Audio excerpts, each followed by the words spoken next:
button when you're completed.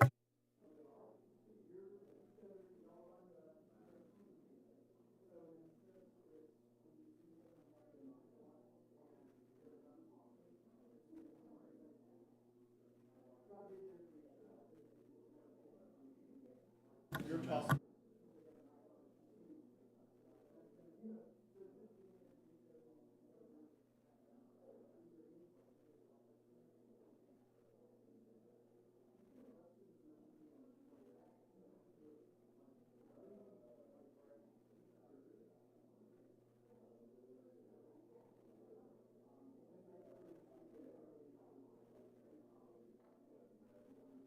Red is on. But if any.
Okay, good morning, and before we get started, I want to recognize Congressman Petronas from the great state of Florida to lead us in the pledge and the prayer. Please stand.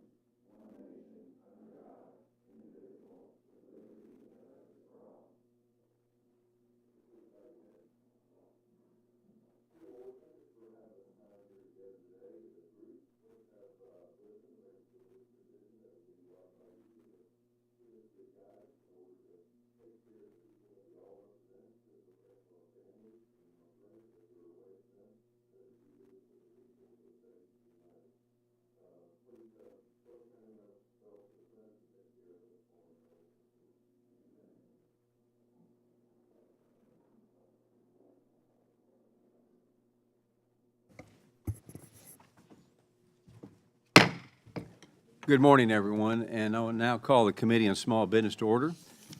Without objection, the chair is authorized to declare a recess of the committee at any time.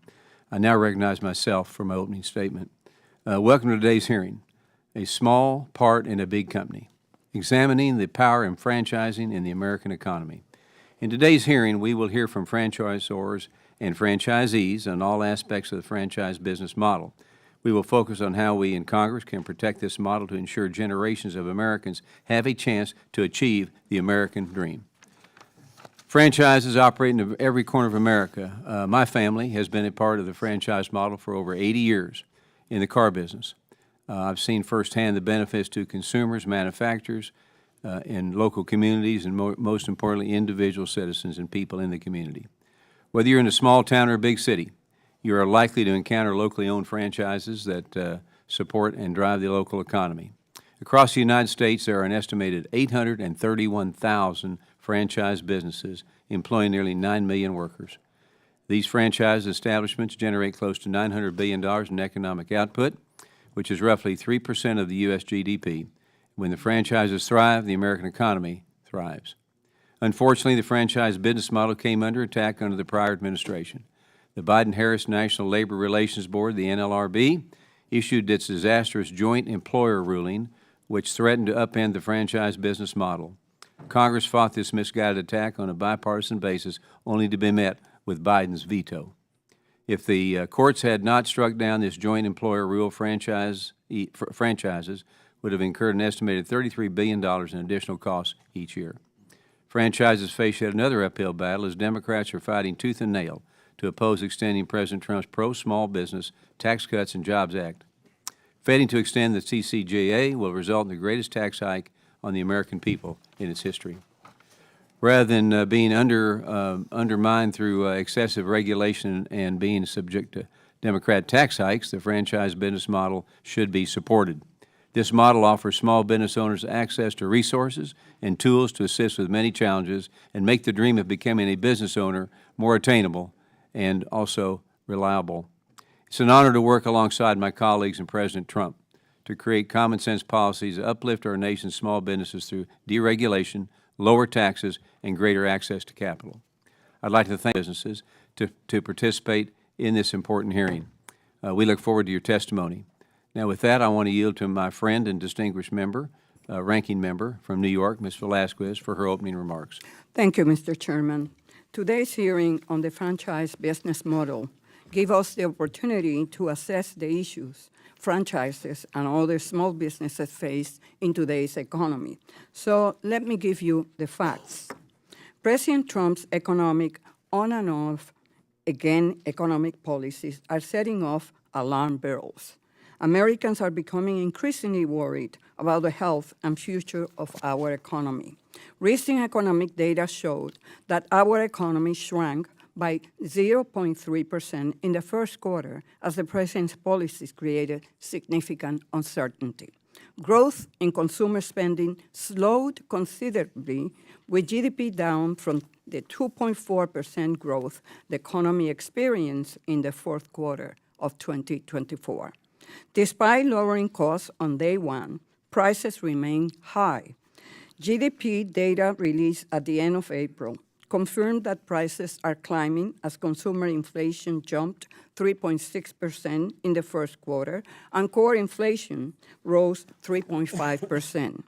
When combined with a generally weakening economy, the uncertainty and higher costs caused by the president's tariff policies are beginning to force franchises and other small business owners to make difficult choices.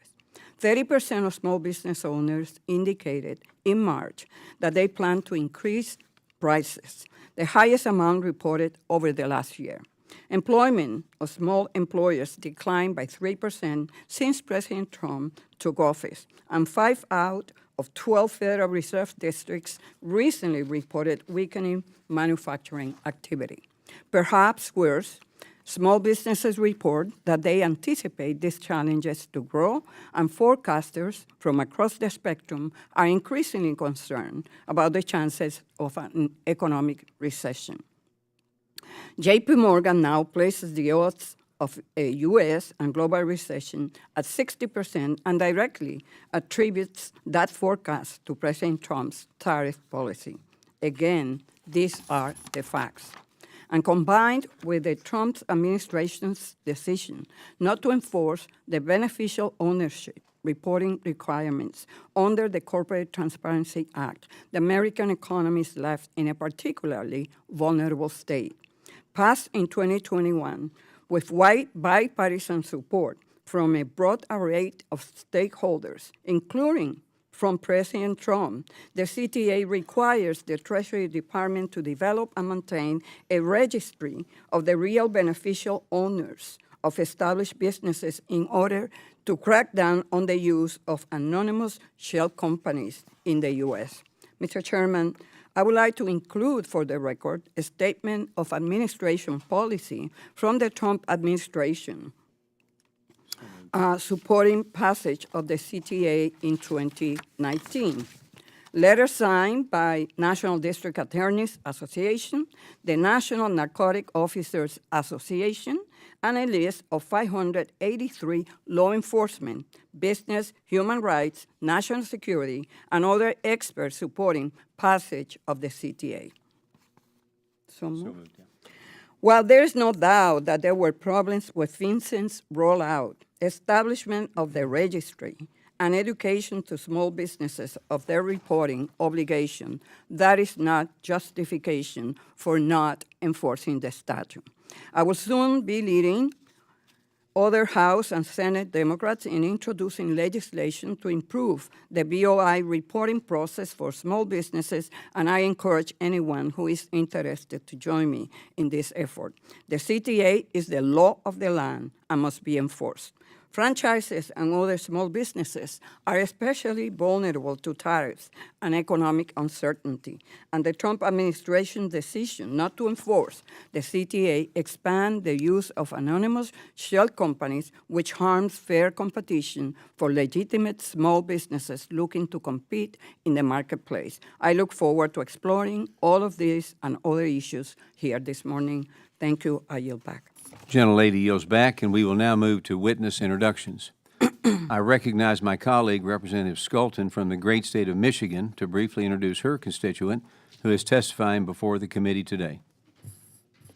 Thank you so much, Mr. Chairman. I really appreciate the spirit of bipartisanship that dominates this committee and the opportunity to introduce my constituent here today. I am so pleased to introduce Mr. Randy Cross, the president of Fish Window Cleaning.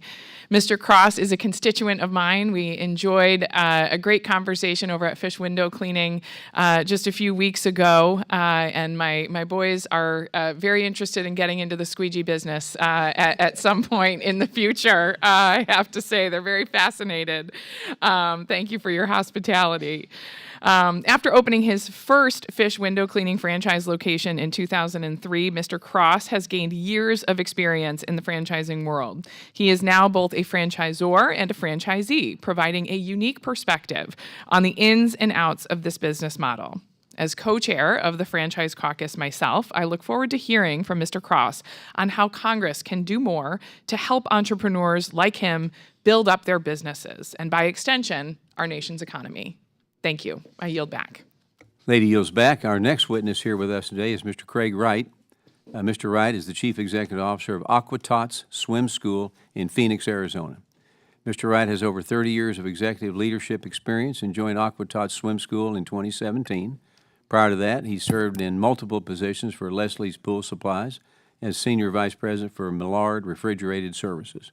He worked his way up in his career, starting as a box boy at Buttrey Food and Drug, all the way up to Vice President of Distribution, Merchandising, and Support.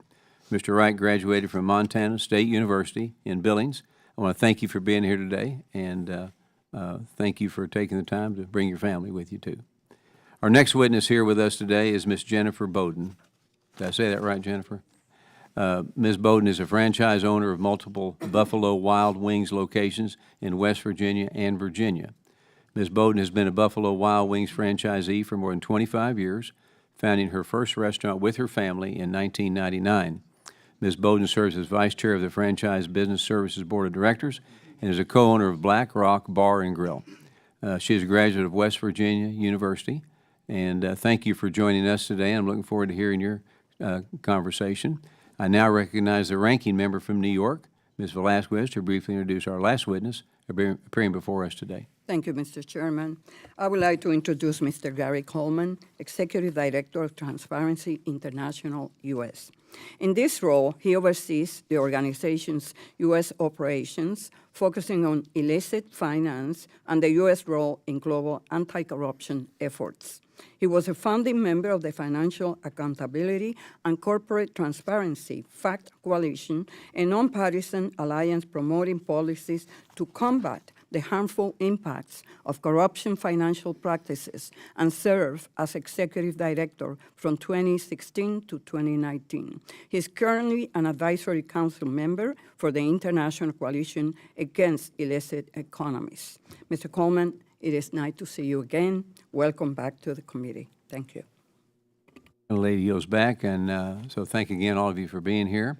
Now, before recognizing the witnesses, I would like to remind them that their oral testimony is restricted to 5 minutes in length, and we do stick with that.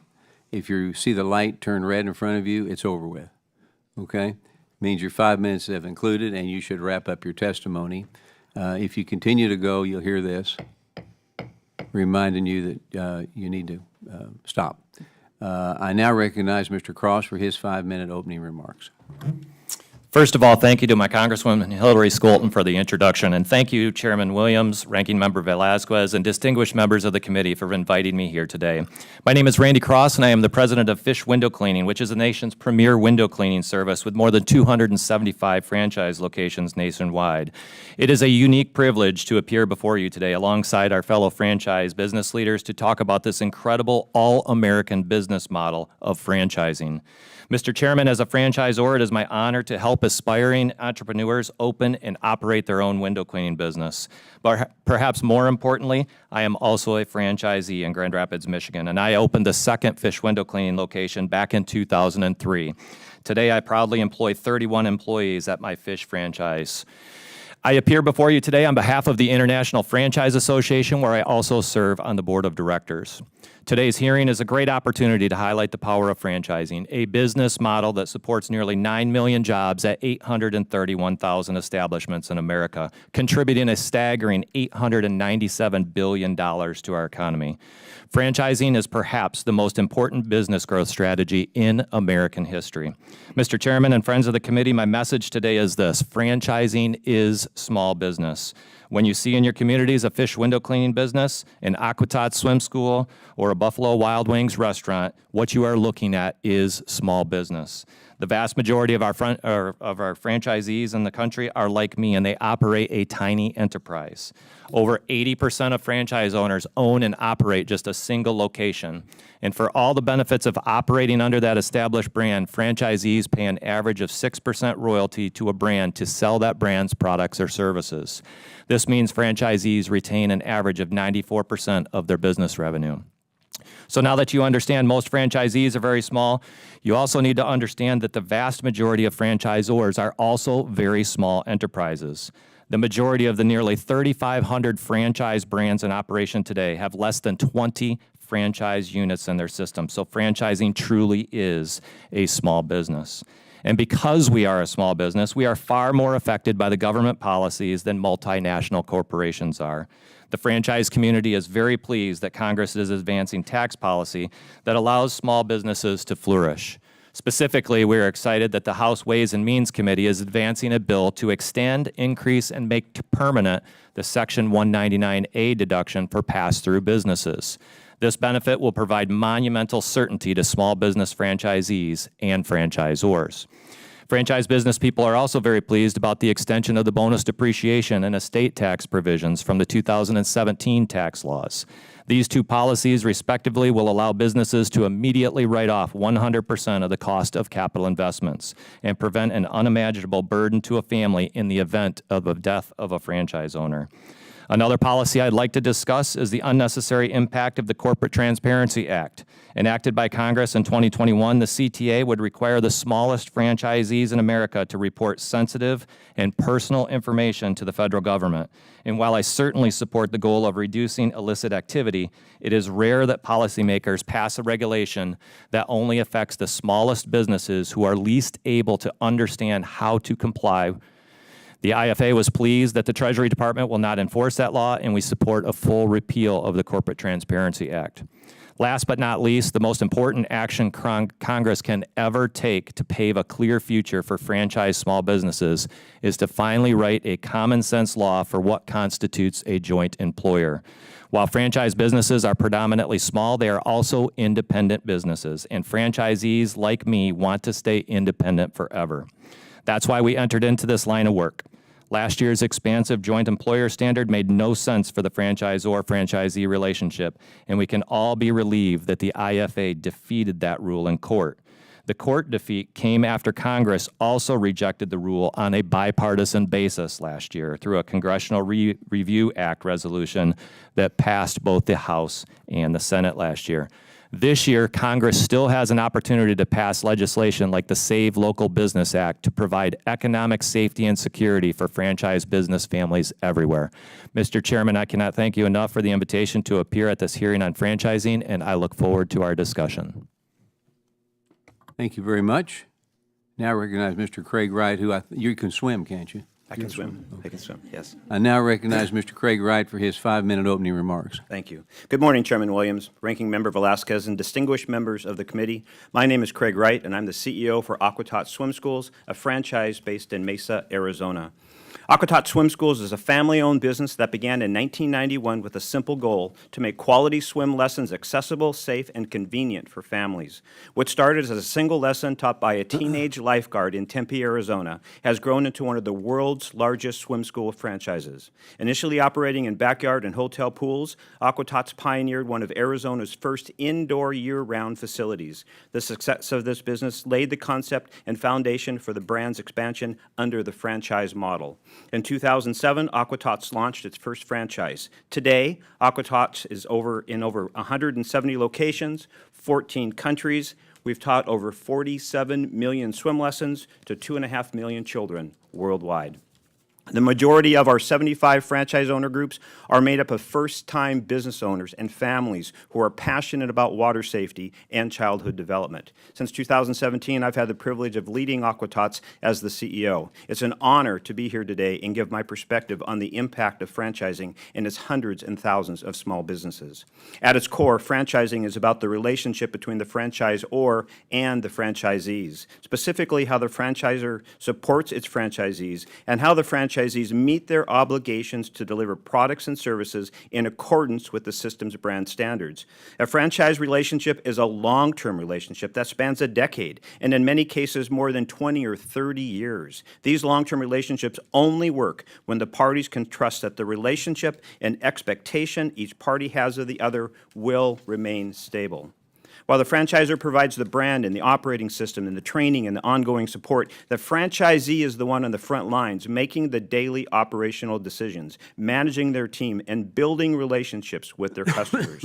We see our franchisees as partners who bring the brand to life in their unique local markets. Their success is our success, and that success is built on the foundation of their individual small business. The collective network of a franchise brand can be substantial, comprised of hundreds, if not thousands, of individual small business owners. These entrepreneurs are the backbone of the franchise model and significantly contribute to their local economies. As franchisors, we are proud to empower these individuals to achieve their dreams of business ownership and witness the positive impact that they have every single day. When franchising is mistakenly painted with a broad, big business brush, it can lead to misguided policies and regulations. Legislation aimed at large corporations can inadvertently harm the small business owner, hindering their ability to grow, create jobs, and serve their communities. To that end, I would like to now highlight an issue that has clouded the franchise community for decades, notably the ever-changing joint employer standard. Franchise businesses have faced 4 different definitions of the joint employer standard over the past decade. And while there is reprieve from previous NLRB's joint employer rule, I want to stress the importance that the current common sense standard in federal labor law has on franchise businesses like AquaTots, and state that any action towards permanently preserving the current NLRB rule would not only protect both businesses and workers, but also create the regulatory conditions that would allow both franchisors and franchisees to thrive, grow, create jobs, and serve in the opportunities in their local communities. Lastly, the SBA plays a critical role in the franchising success. The SBA and the access to capital that its lending programs provide are an instrumental part of the franchise success story. Historically, franchises have represented about 20% of the billions of dollars in SBA loans. On April 25th, we welcomed the SBA's news that it would be reinstating the franchise directory. This directory, which was unfortunately eliminated in 2023, is an essential and centralized tool for lenders to access SBA loan eligibility and financing for franchisees. It also serves as a beneficial tool for prospective franchises as they evaluate franchise opportunities. I appreciate the attention that this committee has to this issue, given the critical importance of SBA lending to new franchisees.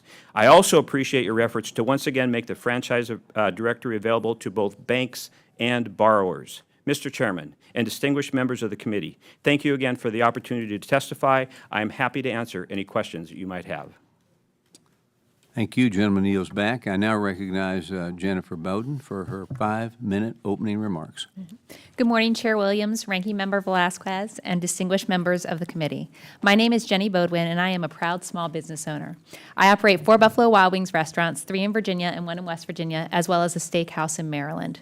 My story, like that of many small business owners, is a personal one.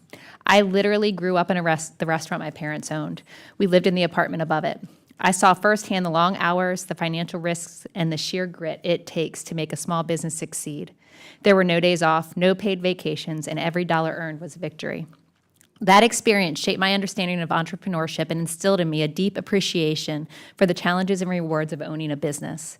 I learned that being a small business owner isn't just about making a profit, it's about being part of a community, providing for your family, and creating opportunities for others.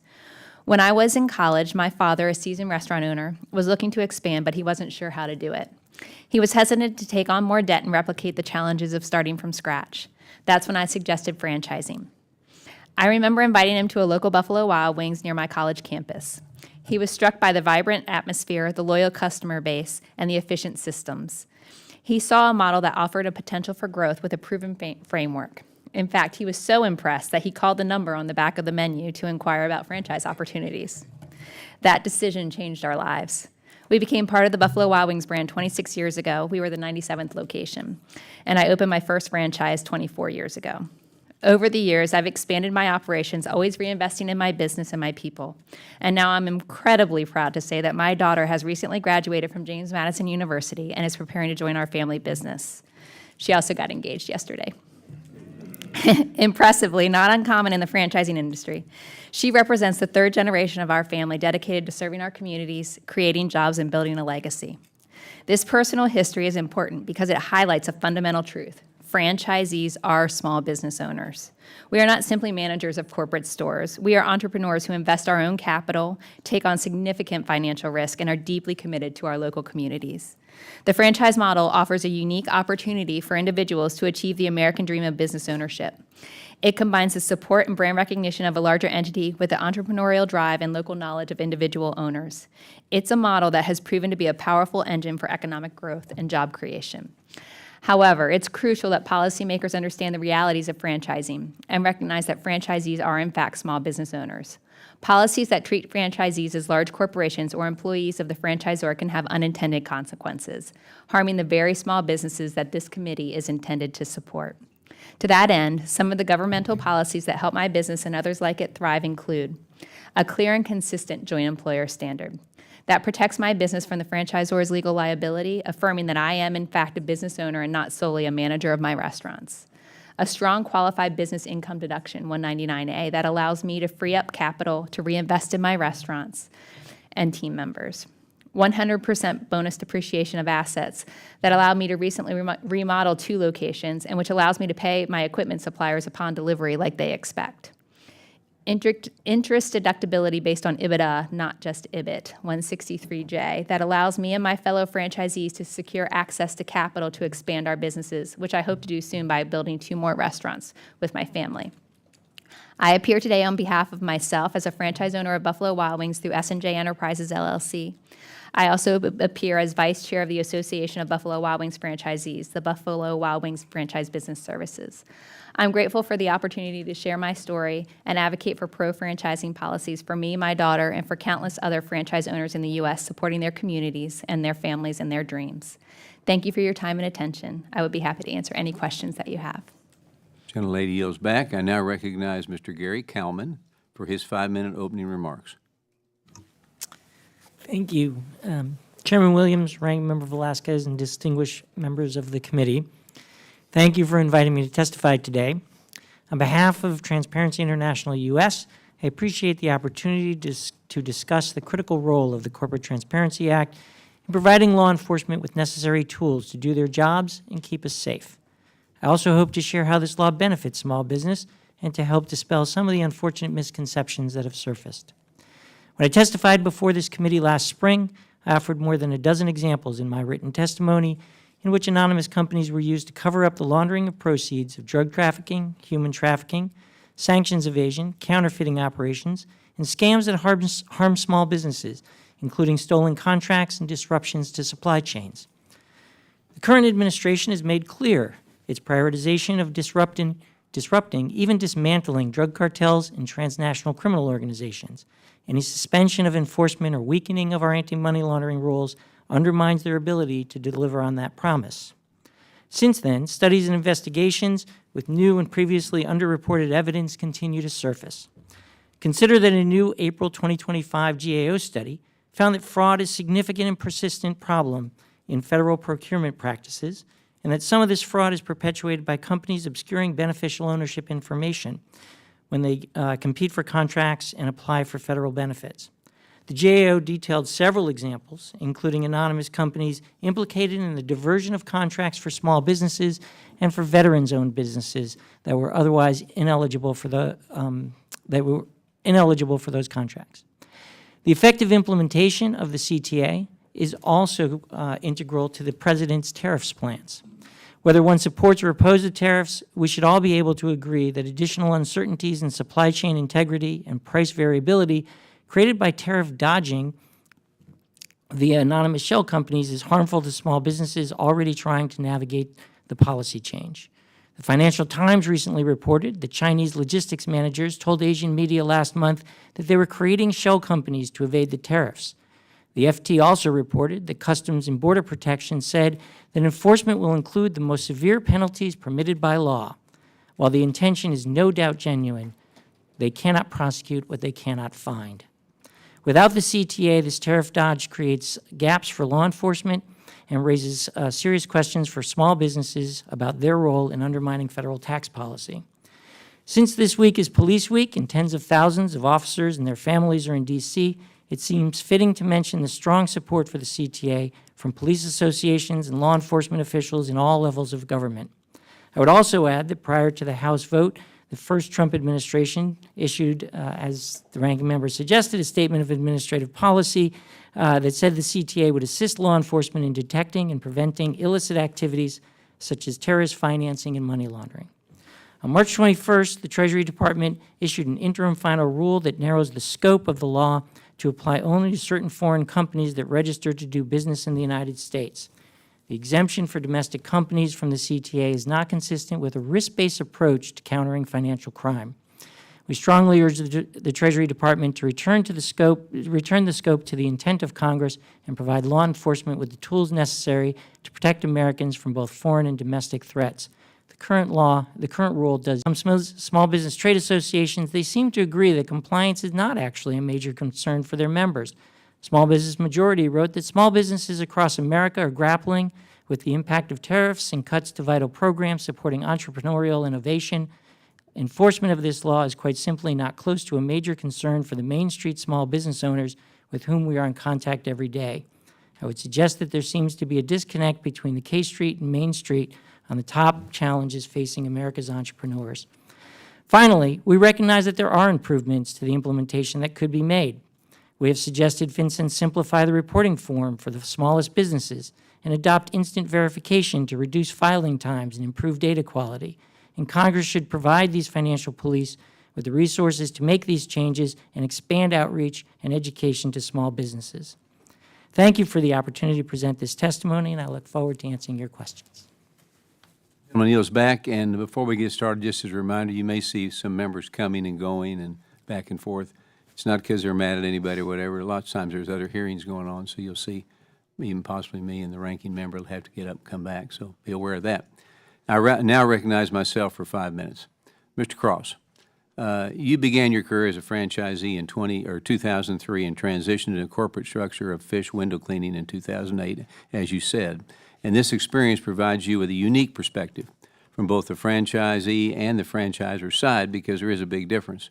So how has your experience as a franchisee impacted your thoughts and decision-making as a franchisor? Thank you, Congressman. I would say that I live and breathe the business each and every day, and as a franchisee myself, I'm blessed to help lead the corporation. So my overall answer is I know what it takes to be a successful small business in this country and a franchise owner out of West Michigan. So just what we want to do is support our franchisees in any way possible. And I know we keep coming back to this joint employer. That's why I'm here today. That's what's on my heart, is this joint employer issue. These regulations are getting in the way of my ability as a franchisor to be able to support our franchisees. We would like to do more. I should have brought two hats, one as a franchisee and one as a franchisor. Sometimes it's difficult.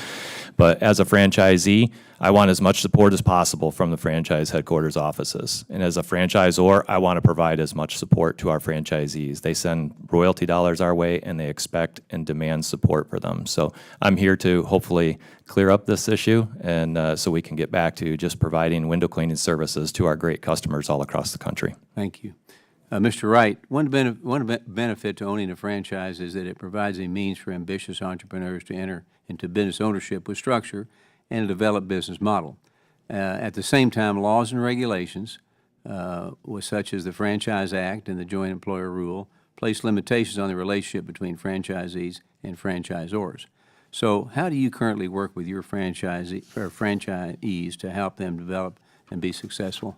Oh, that's a great question. That's really what we do every day. It's the core of what I do and my team does. And, you know, a lot of times we're using the word communication, like back and forth, and that's not what we want to do. We want to build community. We want to build relationships with our franchise owners. And it's a formal process where we have monthly calls, we have roundtables, we have owners forums, and it's a process where my team on a monthly basis has specific schools that they're calling and working with and communicating to. We also have a franchise advisory council made up of 9 franchise owners where we talk about operations, training, and marketing, because it's really important to us that the processes that we're putting in place, the new technology that we have, all aligns with what's in the best interest of our franchise owners. As a car dealer and franchise owner myself, I've noticed there is a misconception that franchisees are just extensions of the franchisor, and certainly not in my business. And when people see a Chrysler, Dodge, Jeep, or Ram dealership, they often think it's owned and operated by Chrysler. This couldn't be further from the truth. In fact, back in the 1930s, my father, Jack Williams, started a car dealership that is still in the family today, 4th generation. And our dealership is active in our communities. We support local charities, first responders, and more. And simply put, our business operates just as any other non-franchise business. So, Ms. Beaudoin, Could you please tell us how your business positively impacts the community that you serve in West Virginia and Virginia? Yes, sir. We are honored that we are the place that people come to when they need something, whether it's a meal for a football team before a game, or if it's we took wings this week to the local police force just as a thank you. We make ourselves visible in the community as much as possible. We recently had sponsored a community day within our locations where each location got to pick a charity that was on their heart, anywhere from a local animal shelter to the Boys and Girls Club, and we paid our team to go and actually volunteer at those locations.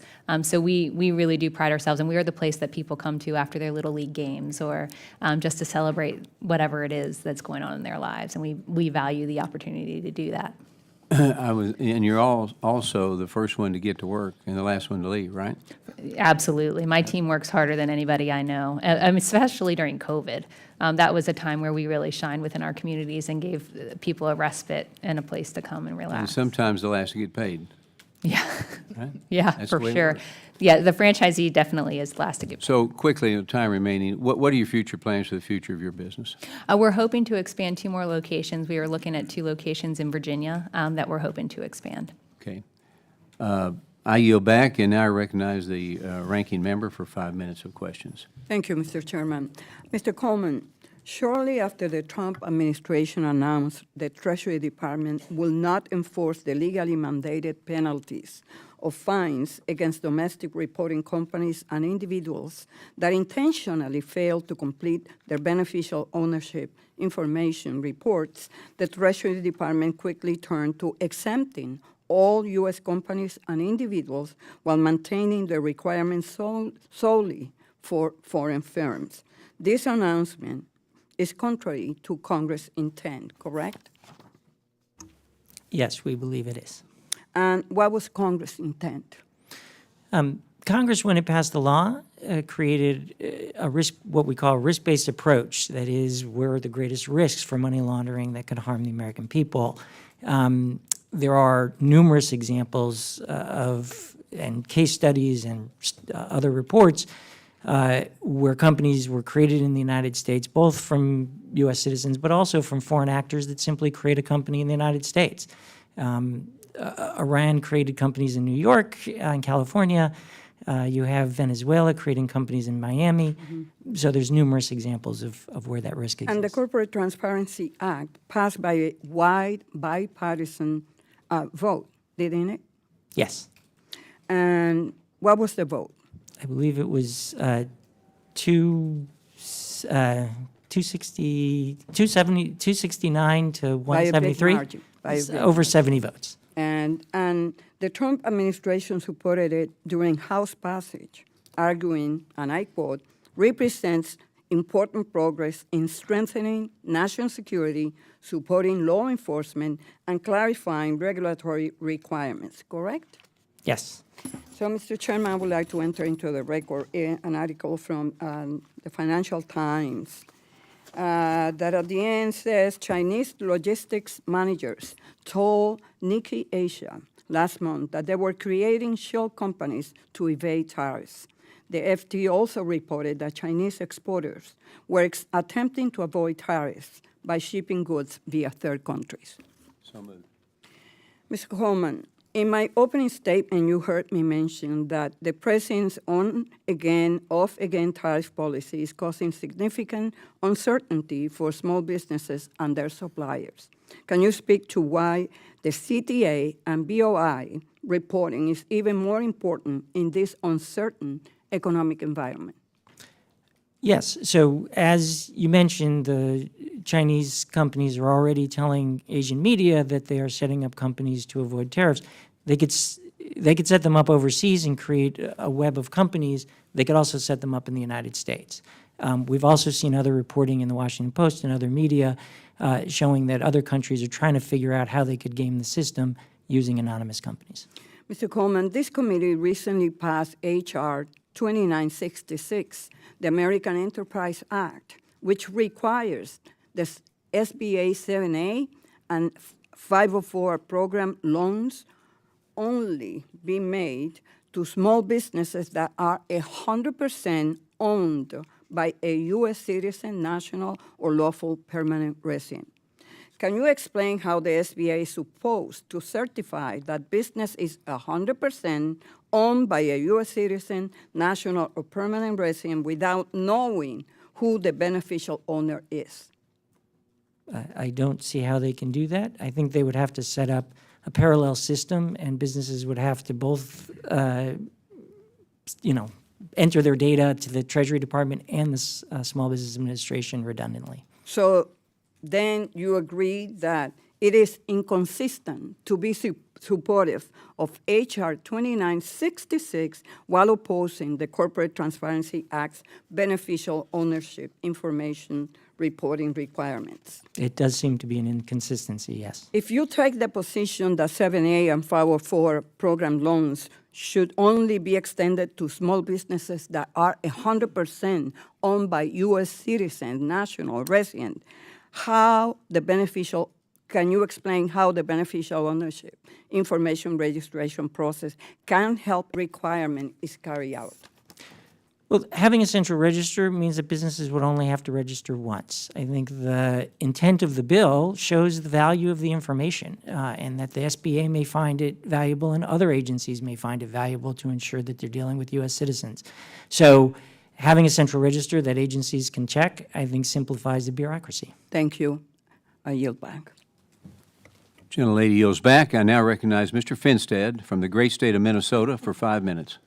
Thank you, Chairman Williams. Thank you for holding this important hearing today, and thank you to our witnesses for being here. Across rural America, entrepreneurs have worked hard to pursue the dream of owning their own businesses. The franchise model provides entrepreneurs with that opportunity, the opportunity to achieve this goal and to bring an established brand to their local communities. I represent a pretty rural district, and it's on the front page of the news when an O'Reilly's Auto Parts comes to town, or when a Culver's, or when a Buffalo Wild Wings comes to our communities. And so we're very appreciative of this model. On main streets across our country, franchise owners collectively employ thousands of Americans. You all sit on local Chamber of Commerce boards, other community organizations, and Mr. Chair, most importantly, they sponsor things like local town ball baseball teams. Unfortunately, for years, franchise owners have been subject to misguided regulations, as was pointed out in your opening testimonies. These regulations coming from bureaucrats at the federal and state levels, which limit your ability to grow and operate. So with that being said, Mr. Wright, someone who's fostered significant growth in your businesses throughout the franchise model, can you maybe talk to us about how challenging the changing regulatory environment on the federal and state level have been to you, and what impacts that has had on your ability to expand and to grow? Yeah, sure. Especially the Joint Employer Act is probably the greatest impact on us. As I stated in my opening remarks, a franchisee purchases a franchise because they need the help. They want the help, and that's what we want to do. That's what we're created for. It's what we're wired for. That's what they pay us to do it in their royalties. So anything that puts in jeopardy our ability to give them 100% of our attention and our training and our operations, because with the joint employer, there is risk associated with that. There have been many lawsuits associated with that. We conduct trainings in our headquarters where owners fly in general managers and aquatics managers, and we don't want to stop doing that. We think it's critical that we continue to do that. And so any rule that puts that in jeopardy hurts us, hurts the franchise owner, and hurts the communities in which they're serving. Thank you for that. In your opening comments, you also talked, Mr. Wright, about having locations, many locations across several states. I believe you have 2 locations in the state of Minnesota. So my question is, in your experience in multi-state franchise model, what has been some challenges, and do some states work better than others in regards to this model, your model?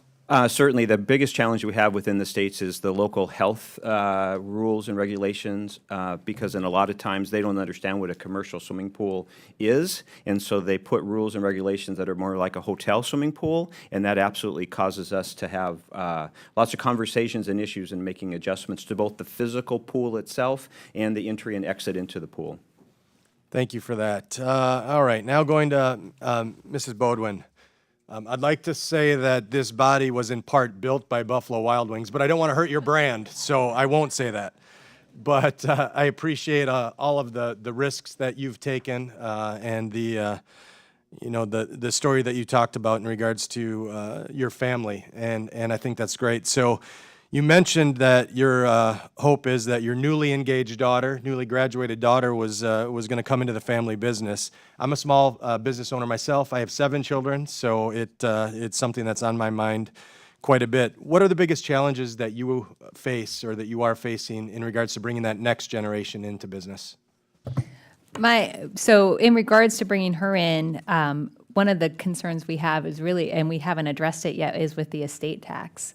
And what that's going to mean for her taking over our business, and even for me taking over when my parents are 50% owners in my business, and what the business that I already own, what I'm going to have to pay on the estate tax to just acquire the rest of my business.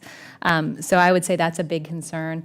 Another one is just around the administrative burden that I've had to acquire lately, and then with joint employer, our franchisor cannot provide any human resources related, anything human resources related. So I have to provide, take an additional expense to get outside counsel for handbooks and anything else with our team members where we run into issues. I appreciate that. Thank you again for each and every one of you for being here. Thank you for the risks that you take day in, day out. Thank you for the jobs that you provide our neighbors and just the great, really part of the fabric of our local communities that you really bring each and every day. So with that, Mr. Chair, I yield back. Gentleman yields back. I now recognize Ms. Sculton from the great state of Michigan for 5 minutes. Thank you so much, Mr. Chairman, and thank you to all of our great witnesses. I am a huge fan of B-Dubs. My Constituent Services Director is a former B-Dubs server. He says nothing prepared him more for this job than doing that. And we frequent our local B-Dubs after my boys' Little League games. So I am also thrilled, as I said in my intro, to have my constituent here, Mr. Cross, just weeks after I visited his business, and I appreciate his willingness to come to Washington to express concerns that so many franchisors have communicated to me. While Mr. Cross and I might not align on every single issue, that's okay. That's what these hearings are about, to hash out some of the most important issues that are facing our country when it comes to small businesses. I support having beneficial ownership reporting requirements within the Corporate Transparency Act because we need to ensure that American businesses are protected from bad actors who have taken advantage of our nation's business-friendly environment to the detriment of our entrepreneurs' security and access to fair markets. But I understand that my constituent and other witnesses here today may have a different perspective. That's not something to be afraid of. That's something to discuss and figure out how we can do it better. I look forward to hearing what he and many others have to say. Fundamentally, I believe that we should work to make these reporting requirements easier to navigate so legitimate, hardworking businesses like the ones here today are rewarded for playing by the rules. With that said, Mr. Cross, thank you for being here today. My first question is for you. I had the pleasure of touring your business back in West Michigan just a month ago. Can you tell me about your experience with the franchising ownership model and how it has benefited you, your family, and our community? I don't think I have enough time to answer that question, but I will tell you that I would not be here today without the franchise business model. I can look myself in the mirror and tell you that I did not have what it takes to start a business from scratch off the ground, the tremendous things that go into that process, the uncertainties. So when I met the Merrick family, the owners and founders of Fish Window Cleaning, and they showed me this simple model that I could follow to be a business owner, it's been absolutely life-changing for me. I have been able to support my family, my beautiful wife, Betsy, and my talented son, Alex. We've been blessed with hundreds of employees that have used our job to put themselves through school or as a stepping stone position to whatever's next in life. I've been able to support the local community. As you know, Congresswoman, I'm very supportive of Hope and Kalman in the area. And I also have to stop and pause and say thank you so much for what you've done for franchising. I appreciate what you've done with the joint employer issue. I thank you for your service as franchise co-chair, and I do want to continue to put that plug in. I look forward to teaching your boys how to use those squeegees the moment they turn 18 years old. There's an application waiting. Thank you. Thank you. Well, and we are so grateful for everything you've done for our community. In your written testimony, you talk about the CTA reporting requirements, and you refer to them as being confusing and burdensome. And I think that you and I both agree on the importance of transparency and security in our financial system. According to the FBI, each year an estimated $300 billion in illicit proceeds make their way through the U.S. financial system, including assets linked to terrorism financing and human trafficking. No one wants that. I am committed to achieving the goals of the CTA in a way that is not overly burdensome for small business. In your view, can you help us understand what tools or clarification should these reporting requirements have to make them easier for businesses to navigate? Well, unfortunately, because I have 31 employees, that particular piece of law would not have affected my own franchise location, so I'm sorry, but I haven't studied up on that issue. I would say in general, with my franchisor hat on, what I'm concerned about for my franchisees is the fact that they are very small business, and Jennifer alluded to it. They don't have in-house counsel to help them navigate these issues, and they're really just busy trying to find new customers and hire employees and clean more windows. And so anything that gets in the way of that is very difficult. And so, again, we're blessed to be part of the International Franchise Association, and while I can't answer your question directly, I'd be happy to put you in touch with them, and we can work together on that issue. Thank you. I had so many more questions, but I'm afraid we're out of time, so Mr. Chairman, I will yield back. Thank you all. Gentlelady yields back. I now recognize Mr. Downing from the great state of Montana for 5 minutes. Thank you, Mr. Chairman, and thank you to the witnesses. The franchise businesses are critically and rapidly growing part of the American economy. In my home state of Montana, franchise businesses were responsible for almost 15% of job growth between 2023 and 2025. And this is despite the fact that our franchises currently employ less than 5% of the total job force in our state. And Republicans in Congress are fighting to ensure small businesses, including franchisees, are unburdened by the crippling taxes and regulations. So one of our main priorities is to extend the Tax Cuts and Jobs Act, the TCJA, and its small business provisions. So I'm going to start with Mr. Wright. In your testimony, you highlight the importance of TCJA Section 199A deduction, which allows pass-through business owners to deduct 20% of business income from their taxes. So can you explain in further detail how the Section 199A deduction has specifically benefited your business's operations? Yeah, absolutely. Anything within our franchise process or any franchise process, the more capital that can be interjected into the business is going to fuel growth. It's going to fuel growth for building new locations. It's going to fuel growth for expansion. It's going to fuel growth for a higher rate, wages and benefits. And so that tax deduction puts more capital into the hands of the franchise owners. Well, thank you. And if this were to expire, if this 199A deduction were to expire, how would that affect employees at AquaTots Swim School or the franchisees? How would they be impacted? Yeah, so this isn't theoretical. Our franchise owners have been talking about that, and they're actually putting on pause potentially some of new leases they're looking at opening because they're concerned about the impact that that's going to have on their ability to invest in new schools. Thank you. Ms. Beaudoin had mentioned something about the estate taxes. Can you tell me how the TCJA's estate tax provisions have impacted your franchises? Oh, it's the same thing. So I think you said it perfectly. We are a younger franchise organization that right now is looking at passing it on to the next generation. Those estate taxes they would probably have to sell their locations rather than passing them on to their family, and that's a really, really sad thing. Yeah, it is. Thank you. In my home district, many Montana business owners, particularly in rural communities, struggle to access capital to fund their business ventures. And as I'm sure everybody on this panel understands, I mean, one of the biggest limiting factors in building or growing a business is access to capital. So recently I introduced the Expanding Access to Capital for Rural Job Creators Act, and this is to help address these issues. This legislation requires the Securities and Exchange Commission's Office of the Advocate for Small Business Capital Formation to report on capital access issues faced by rural and small businesses. You know, the franchise model offers a potential solution for some of these capital access challenges. I'm going to move on to Ms. Beaudoin. Can you expand on how the franchise system provides unique opportunities for aspiring business owners to achieve their dream of business ownership?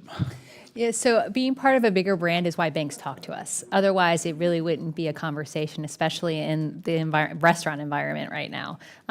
Restaurants' margins are so tight that banks are very, very hesitant to lend. But because we are part of a bigger brand and have an even bigger parent brand of Inspire Brands behind us, they will enter into the conversation. We do sometimes, because we are such a small franchise, my father personally guarantees a lot of our loans. So there is a weight on me that I have my parents personally guaranteeing loans as well as trying to support my children. So it is a heavy burden. But again, because we are a Buffalo Wild Wings franchisee, we have access to many banks that will lend to us. Yeah, thank you. I have to admit, I had a bonding moment with my daughter when she was in college and wanted to go to dinner to B-Dubs. I'm going, what is B-Dubs? Is that by that Buffalo Wild Wings over there? So, Yeah, that is the Buffalo Wild Wings. so what advantages in those last few seconds here do you think the franchise model can bring for aspiring business owners coming from rural backgrounds who are often isolated from these sources of capital? Yeah, I mean, I think that it gives them an opportunity of a proven brand and a proven business model that they don't have to invent from scratch. They can focus on operating their businesses while the franchisor is developing, for example, in the restaurant business, developing the menu and the sauces and that type of thing, and they can really just focus on building their culture and their business. Excellent. Well, thank you. And on that, Mr. Chair, I yield my time. Gentleman yields back. I now recognize Ms. McIver from the great state of New Jersey for 5 minutes. Thank you, Mr. Chairman and Ranking Member, for convening this hearing, and thank you to our witnesses for being here today. The franchise business model plays a critical role in providing an avenue for entrepreneurs to become their own bosses and create jobs in their communities. This model is sometimes overlooked, but it's essential that federal policies create an environment where these types of small businesses can thrive. But as we all know, the Trump administration is continuing on its path to make every part of the federal government less transparent, more corrupt, and totally ineffective. Continuing the work he started during his first administration, Trump is ignoring the laws Congress passed, like the Corporate Transparency Act and the Anti-Money Laundering Act, that are meant to prevent corruption and criminal activity in our economy. We must ensure our small businesses are not used as pawns in global money laundering schemes or as a cover for criminal enterprises. They deserve a level of playing field, not one rigged by Trump and corruption. With that being said, Mr. Kalman, am I saying that right? I want to make sure I'm pronouncing it right. Mr. Kalman, under the Corporate Transparency Act, reporting companies must provide the beneficial owner's full legal name, date of birth, current address, and unique identifying number from an identification card. What is excessively burdensome about these reporting requirements?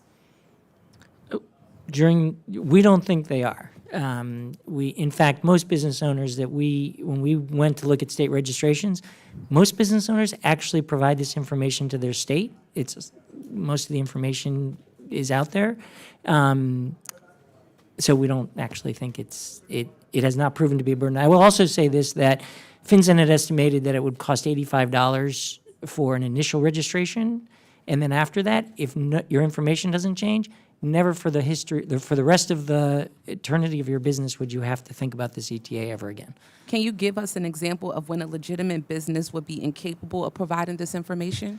This was actually raised during the debate and the passage of the law as a potential possibility, and in 10 years of debate, no one ever put forward an example of a company that couldn't provide this information.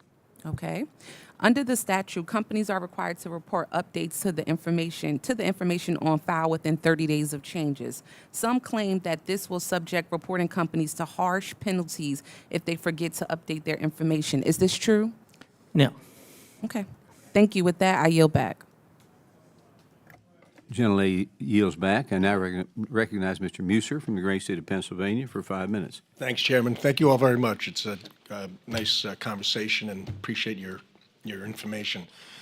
So the Ways and Means Committee yesterday marked up their portion of the One Big Beautiful Bill. We're delivering critical tax relief to franchise businesses, small businesses. The bill has many provisions in it, such as 100% bonus depreciation, Section 199A, for a small business deduction, R&D tax credits, et cetera. Are these provisions helpful, critical? On a scale of 1 to 10, how important are they to your growth and sustainability? Mr. Cross. Very important, Congressman. Thank you for the question. Yes, any additional funds that we can have to reinvest back into our businesses. In my case, we look at vehicles and additional labor to go out and do more work are always much appreciated. Do you others agree, Mr. Wright? Oh, 100%. Yes, exactly. It's being able to take that and invest back in the business is critical to the growth of small business. On a scale of 1 to 10, I'd give it about a 25. Very good. Thank you. That's what we thought. I wish everybody thought that way, but we're working on it because the real world is where it matters, not in the theoretical bubble that tends to exist in certain places here in Washington. Small businesses, franchise, I get it. I was in small business and grew, lucky enough to grow it into a larger business over time. I recall with the PPP, for a temporary period, franchises were not included in availability for PPP because you were considered a larger corporation. We fixed that pretty fast. Is there anything else that franchises do not gain versus small businesses that you would like to see corrected? Mr. Wright? I can't think of anything. Okay. offhand, yeah. All right, because we differentiate quite deliberately. But as the chairman was saying, you are small businesses, and many of us understand that. I just was making sure that there's nothing that you're not receiving because you're a franchise. And I was curious to hear about the personal guarantees, Ms. Beaudoin. I would think that being a franchise, that wouldn't be as Yeah, well, again, because we are our own business, we are not Buffalo Wild Wings corporate. They just want to make sure that we have the capital to back our loans. Sure. And I signed many in my day as well, so I understand. The tax provisions, 199A, obviously affect your long-term planning and your investment strategies for your businesses? Okay, so very important. Onto this beneficial ownership rule. Listen, when it was passed, there were 4 questions that on a regulatory basis, the Biden Department of Treasury turned it into 52 questions, all right? And by the time January 1st, 2025 came around, when it was supposed to go into effect, there was something like 25% of small businesses actually submitted, and yet, meanwhile, domestic companies were now excluded, which was, I certainly think, the right thing to do because of the level of fines and other penalties that were being expressed. But foreign companies must still abide by it. Why would you think that would be something that should have been implemented, or expressed to me why you are very happy it wasn't? I'll start with you, Mr. Cross, and we'll go down if you can answer in a short period of time. Again, Congressman, thank you for the question. I think it's just the uncertainty of how to comply and the fear of the fines. And again, I mentioned it in my previous response. We don't maintain on-site legal counsel to help us navigate these issues. And with my franchisor hat on, because of the limitations of the joint employer, I, as a franchisor, I'm limited with the support that I can provide our franchisees to help coach and guide them through it. Thank you. Mr. Wright? No, I think that was said very well. There's not a single franchise owner that we have has any legal counsel at all, and they will absolutely have to have some help in getting that documented, completed. Ms. Yeah, Beaudoin? and we are thankful to have the Franchise Association that kept us abreast of this issue. That being said, though, it's just another administrative burden that if I were not part of a franchise, I pray for the small business owners daily of what they are missing. And it's the fear of what am I going to miss and what am I going to have an exorbitant penalty for? And I'm not sure of the penalties around this, but there there are just so many administrative things that franchisees or small business owners can miss. Thank you for your honest, real-world information so we can base policy and support for small business based upon it. Thank you very much. Gentleman yields back. I now recognize Mr. Cisneros from the great state of California for 5 minutes.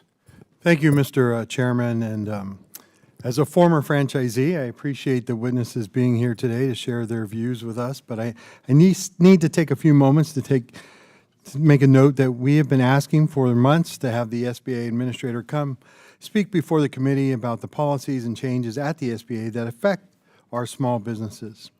My colleagues and I have sent multiple letters to the SBA that have gone unanswered.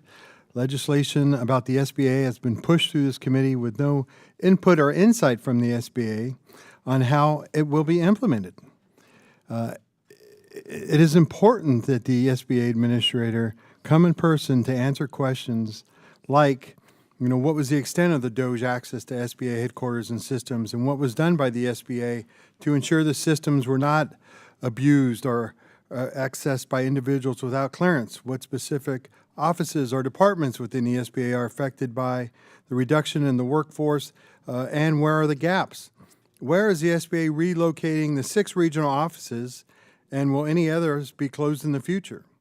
What is the SBA's plan to handle $1.7 trillion in student loan portfolios while cutting 43% of their staff and also having staff not trained to work with such a complex student loan system?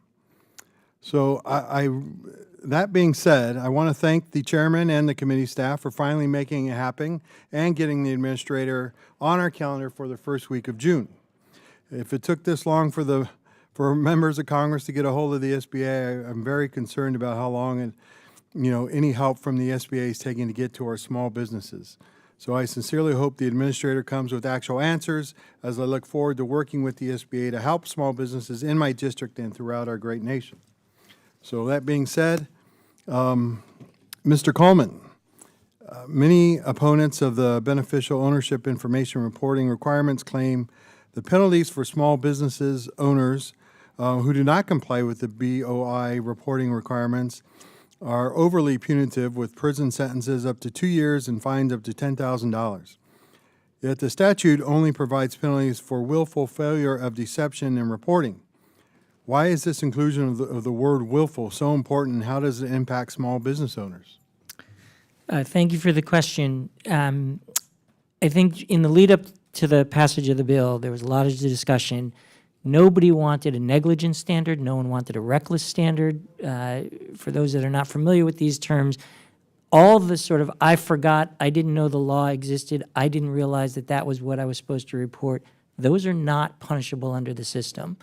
It is a willful standard. The original standard was knowing, and they changed it to a willful, which is even a higher bar. So we felt confident that we are only going after people who know about the law and knowingly, willfully, whatever the term, choose to violate the law. And we think that that's a safer standard, and therefore the punishments are appropriate. So if a small business owner accidentally makes a mistake on their submission, what are the consequences? Nothing. All right, thank you for that. As I stated, the SBA administrator is going to be here the first week of June. I would love to hear from our franchisees if there's anything specific that you would like us to address with the SBA administrator that could go and help your businesses. I would like to thank the SBA for, once again, opening up the SBA directory for both banks and lenders and potential franchisees to be able to see that information. Anything else? Anything that could be done to streamline the process for our prospective franchisees. Franchisees that are using SBA funds, it's an onerous process to get them through it. I tried to apply for an SBA loan with my steakhouse, and it was such an onerous process that I backed off, and I found other investors to come in and help me get it started. All right. Well, thank you for your testimony. I'll make sure that we address those issues when she is here, and I yield back. Gentleman yields back. I now recognize Mr. Jack from the great state of Georgia for 5 minutes. Thank you, Mr. Chairman, and thank you for convening this hearing. And I'll start with Ms. Beaudoin. Is that the right pronunciation? It's Beaudoin, but anything works. Beaudoin. I say that because I know a lot of our colleagues on both sides of the aisle have already tried to affirm their loyalty to the franchise that is Buffalo Wild Wings, but I suspect I'm the only member of this committee that's eaten at perhaps one of your restaurants within the last week. So very excited that you're here. And I think what's important about this hearing, in all seriousness, is that for so many of our colleagues, it's instructive to know that franchisees are small businesses. You think of these massive corporations or these huge brands, trillions of dollars in brand value, but ultimately they are small businesses. And I'm just curious. States such as Oregon and Illinois have instituted minimum wage laws that treat franchisees as if they were part of their franchisor. This includes attributing the franchisor's total employee count to the local franchisee. What say you to that, and is this treatment of franchisees fair? It's been tough on my colleagues in those states for sure, to where they're looking at different ways to handle their service models. They are working on ways to cut team members. They're looking at automation. They're looking at using computers for servers to have tablets to cut servers on the floor. So yes, I know it has been extremely burdensome on those franchisees in those states. Mr. Wright, I'll give you a chance to comment. Yeah, I agree.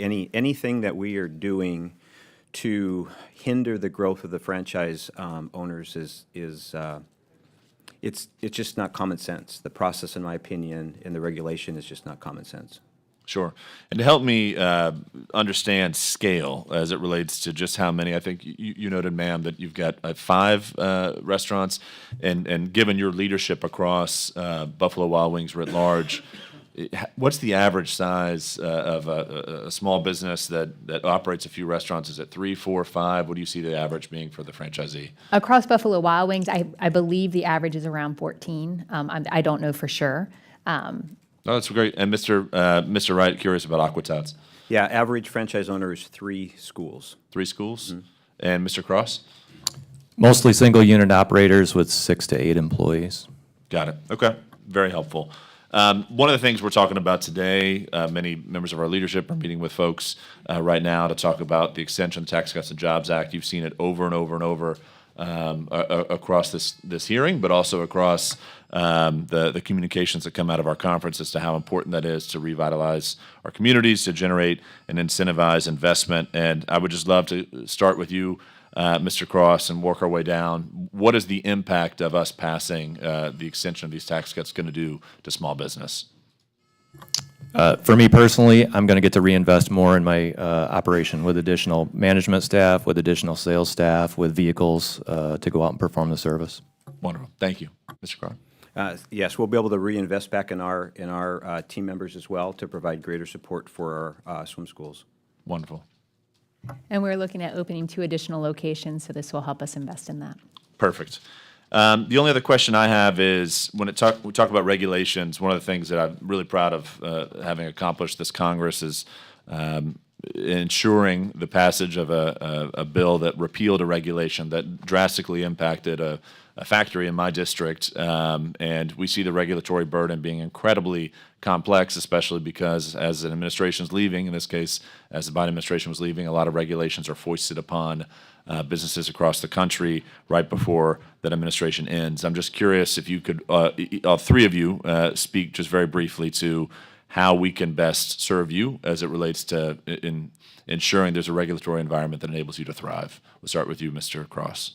54 seconds isn't enough. It's the Save Local Business Act and making sure this joint employer legislation goes away. It's detrimental to franchising, and it threatens to take away the retirements of thousands of small business owners across the country. Thank you. Sir? I would say the Joint Employer Act as well. Holding a franchisor responsible for franchisee employment practices is just not good process at all. Absolutely. Thank you. Ma'am? And I would agree, it's the joint employer standard that needs to be loosened up. Wonderful. Well, Mr. Chairman, I applaud you for convening this hearing, and as so many of our colleagues on both sides of the aisle have noted, there's a point of pride in a lot of communities when some of these brands move in and have an opportunity to serve the constituents we represent. So grateful for everyone's testimony today, and likewise your service to your communities. And with that, Mr. Chairman, I yield back. Gentleman yields back. I now recognize Mr. Tran from the great state of California for 5 minutes. Thank you, Mr. Chairman, ranking member for the panel today and the hearing today. Panelists, welcome. Appreciate you being here. My first question is for Mr. Kalman. Recent SBA reporting determined there are more than 34.8 million small businesses in the U.S., making up 99.9% of all U.S. businesses. Despite this number, it seems to be a common misconception that cyber threat actors who commit ransomware attacks only target large companies, or that small businesses on America's main streets don't have to worry about Russia, the Chinese Communist Party, or North Korea targeting their small firms, their hardware stores, or their investment advisory companies. First, can you explain why smaller businesses or firms might attract or are more likely to be victims of ransomware attacks? Yeah, in our discussions with a number of small business organizations, and I think it's something that my colleagues on the panel here have alluded to, is they don't actually have in-house counsel. They're not large institutions. Large institutions are much more likely to try and fight back. They're likely to protect their brands. They're likely to have the resources to do that. So while any individual attack might be a smaller amount of money, it is much more likely that a small business owner might go, I'm going to pay this amount rather than higher legal costs to try and fight it. Thank you. And then a follow-up to that, can you explain how the Trump administration's decision not to enforce the Corporate Transparency Act beneficial ownership information reporting requirements makes legitimate small businesses more vulnerable to these types of attacks? Well, if one were to try and go to law enforcement to try and get help or actually try and pursue some remedy, they would hit a brick wall. Without beneficial ownership information, these companies open up and shut down overnight. They can move across the street, they can move across the globe, and there's no way of tracking them. And what could Congress do to help small business owners who are likely targets of ransomware attacks carried out by North Korea or China? I mean, I think there's two things. One is to reinstate the law as we have it here in the United States, but also the United States has been a leader globally in moving anti-corruption legislation. There's now 100 countries around the world that have pledged to start beneficial ownership directories so that we can begin to track this stuff across countries and across continents. I would urge us to get back into that and follow up with all those countries. And Mr. Kalman, your organization published a fact sheet with numerous examples of shell companies from the fentanyl drug trade, which is currently killing about 80,000 Americans per year. Can you explain how how shell companies are being utilized in the fentanyl drug trade, and how would the Corporate Transparency Act help reduce their prevalence in this illegal market? So, anonymous companies are not just a mistake or an occasional use by drug cartels. It is a feature of how they operate. And the president, for example, in his latest budget has proposed to increase funding for border and customs protection. That's only part of the problem. It's just trying to stop drugs that come into the country. There are numerous ways in which they're going to get here, but bankrupting the drug cartels is actually seen by DEA agents, if you ask them, as a more effective way of shutting down these operations. The Corporate Transparency Act is going to be critical to do that. Thank you for that. Mr. Wright, the government guarantee provided by the SBA in the 7A, the 504, and other capital access program enables lenders to offer more affordable loans with more advantageous repayment terms than they would otherwise have. This helps small business borrowers overcome many of the economic pressures we are discussing here today, and I'm always looking for ways to improve awareness of the SBA's capital access programs and the benefits they provide. How do you think we can help the SBA improve awareness of these programs for franchisee owners and small business borrowers? Oh, I would say working with the IFA, making sure that you're providing that information to the International Franchise Association, who does a fantastic job of communicating to all of the small businesses and the franchisors about this opportunity. We do that. We as part of our process of onboarding a new franchise owner, we provide them with a pretty large list of opportunities, usually through lenders who are working that process across the country. So the SBA has been vital to the growth of our business. Thank you so much for that. Mr. Chairman, I yield back the rest of my time. Gentleman yields back. Now recognize Mr. Alford from the great state of Missouri for 5 minutes. Well, thank you much, Mr. Chairman, and thank you, Ranking Member Velasquez. As a previous small business owner, I know firsthand one of the most difficult parts of starting any business and staying in business is your branding and your marketing, and of course, capital. Franchising offers a ready-made pathway towards creating their small businesses. The franchise model provides a pathway for Americans who want to be their own boss to achieve that dream. Here in the Small Business Committee, we are focusing on helping all small businesses franchise and otherwise succeed on Main Street. I'm proud to be on this committee. Mr. Wright, in your testimony, you mentioned that franchises typically represent about 20% of SBA loans by dollar volume. I'm currently working on legislation that would seek to raise the current maximum loan of SBA-backed loans. How could raising the limit on 7A and 504 loans benefit entrepreneurs looking to start small businesses? Oh, that's a great question, and That's why I asked. literally this past week, I was talking to a franchise owner who's up against that $5 million cap because of multiple schools that they've owned, and they're looking to grow, and they're looking at options other than the SBA to do that. So it would absolutely be beneficial to our owners who are opening multiple locations. We got to get that done. Missouri represents about 16,000 franchise establishments, contributing to about 170,000 jobs in the Show Me State. And we are proud in our district to have Fish Window Cleaning headquartered there. Mr. Cross, are there any policy changes at the federal level that you believe would significantly benefit small franchise owners like yourself? Yes, Congressman, thank you for the question. I appreciate the red tie. That's our branding. That's Yes. why I wore it. I appreciate it. It goes back to the joint employer again. It's the single biggest issue that is affecting us as franchisors to being able to support our franchisees and their pursuits of small business ownership. Ms. Beaudoin, is that how you pronounce it? Did I get it right? Oh, my That's goodness. perfect. That's the French version. Brian Jack told me how to pronounce it. He looked it up, so thank you. Thank you for being here. You own, how many Wild Wings do you own, Buffalo Wild? I have 4. 4? Yes. How did you get into that business? So I started in college. I went to West Virginia University, and my father was looking at getting into a different type of restaurant. He had started a restaurant when I was 3, and we grew up in it. And I told him there was a place he should check out, and he called the number on the back of the menu. All right, I looked at this up on Grok, you know, on Right. X, Grok. The hottest sauce at Buffalo Wild Wings is the Blazing Knockout. Yep.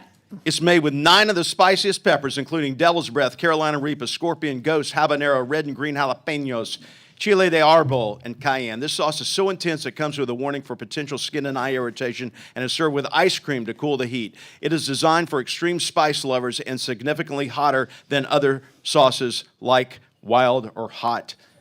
My question to you, Miss Beaudoin, have you had this hot sauce? I have, actually. I tested 4 blazing sauces, 4 versions of a blazing sauce at one FAC meeting. I would like you to tell you I was the only member that tried all 4. And yes, and I frequently have participated in the Blazing Challenge with my team members. How long does it take to get your taste buds back after they're It's a burned few off your days. tongue? Yeah, it's yeah. I've got about a minute and a half left. Just for the folks who may be tuning in or maybe watching this on one of our social media channels later, kind of describe how the franchise model works. A lot of people don't realize, I think, that it's not a corporate-owned store.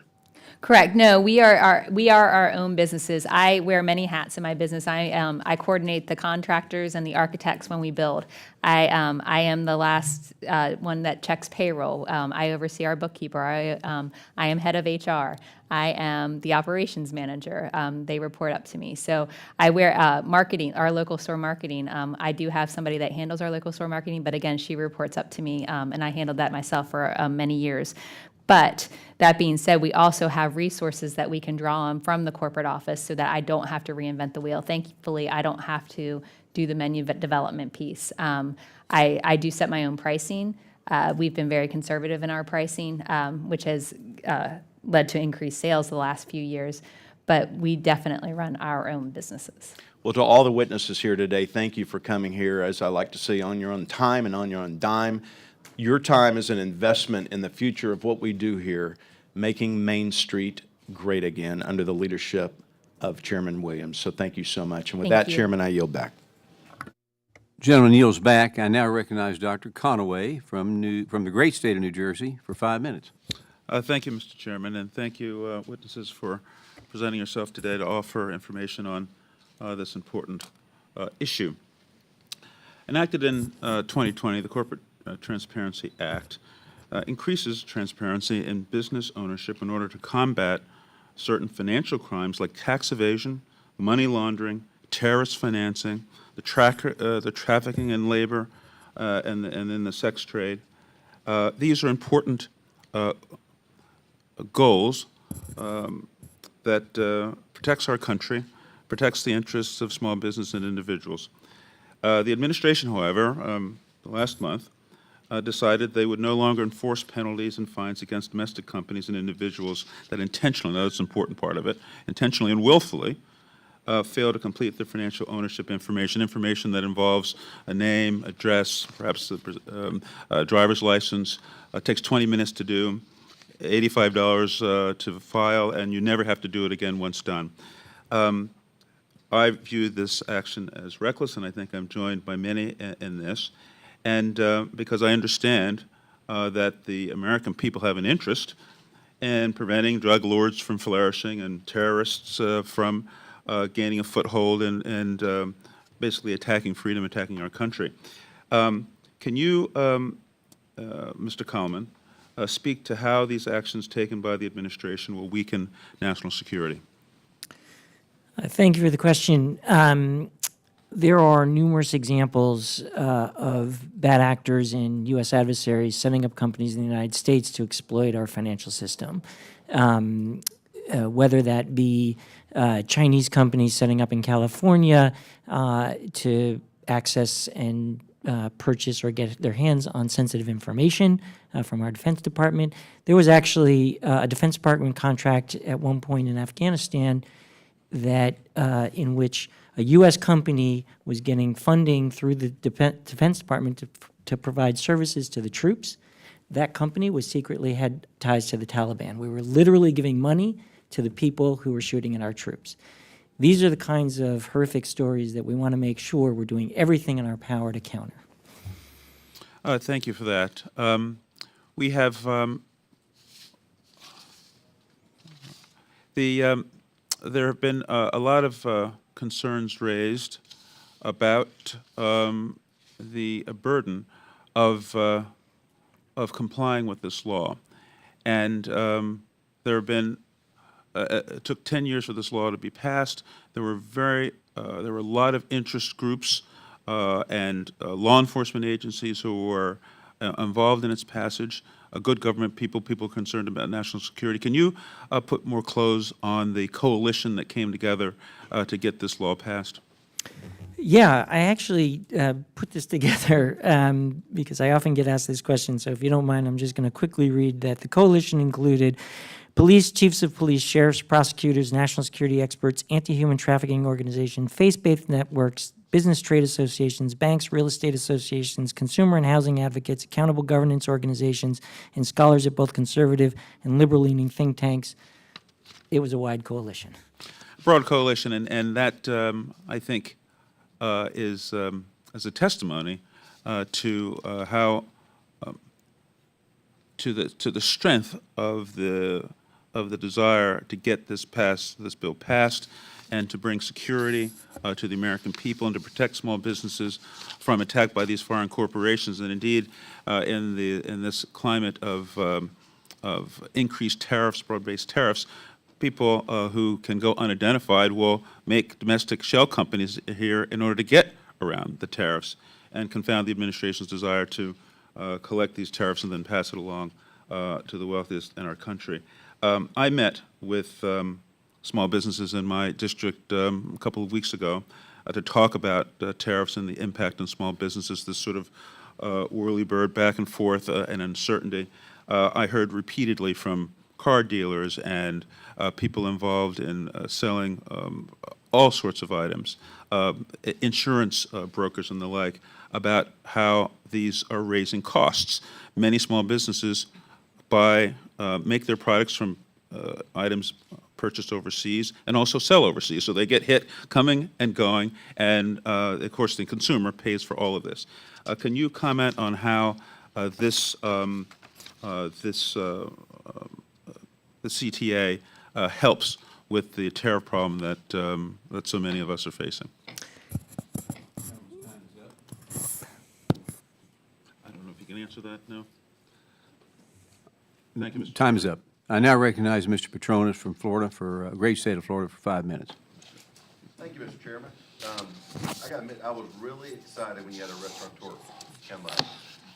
My family's been, my great-granddaddy was in the restaurant business, my granddad, my dad, now my family. And, you know, just to be able to pick your brain and maybe empathize a little bit. Oh, I'm sorry. First timers, rookie problem.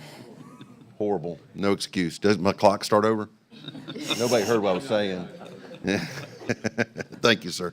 But as I like to tell people, the restaurant business, it's intoxicating. But it's also the most competitive business that exists.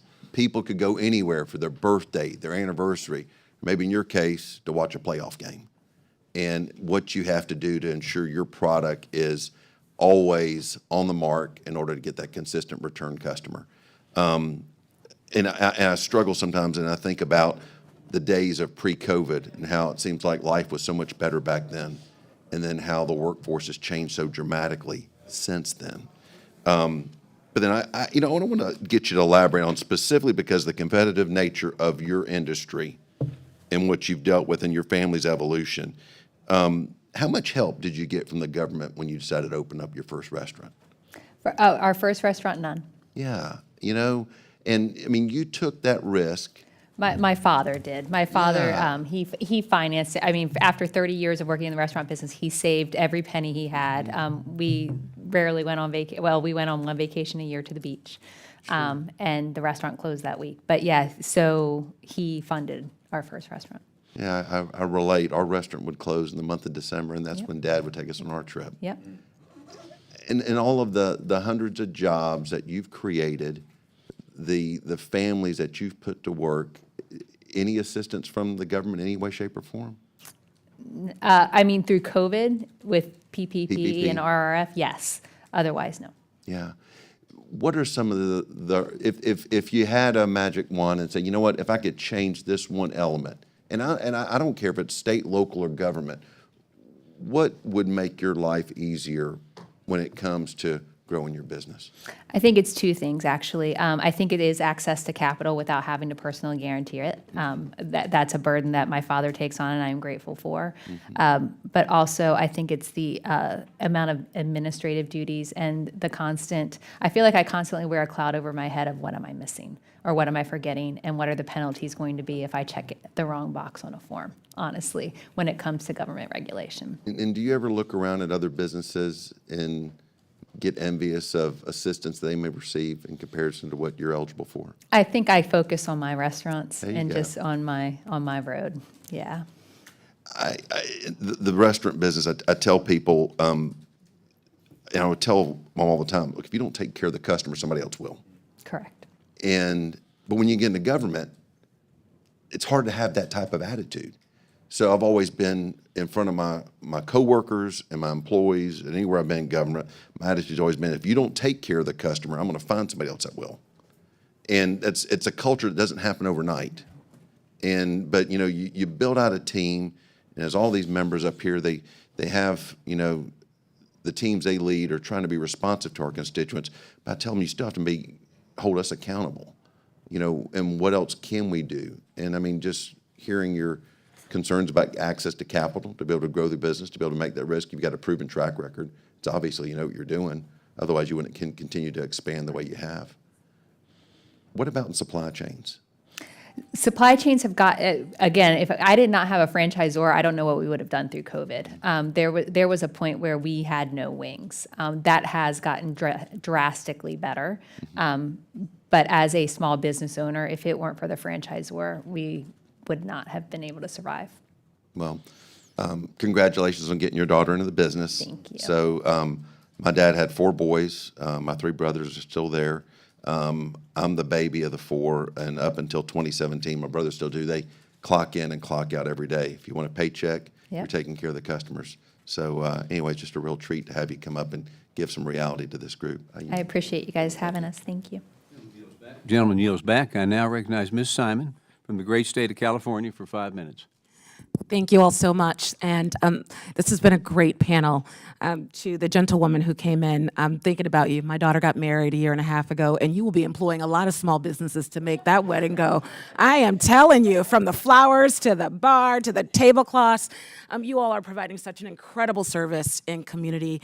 I ran a youth program some years ago for a long time for young women who are struggling. So many of their first jobs, out of the foster care, out of the juvenile justice system, were in local small business franchises. So thank you so much for lifting up really what's so important. I have a few short comments, and I want to make sure that, I associate my comments to the comments of Ranking Member Velasquez.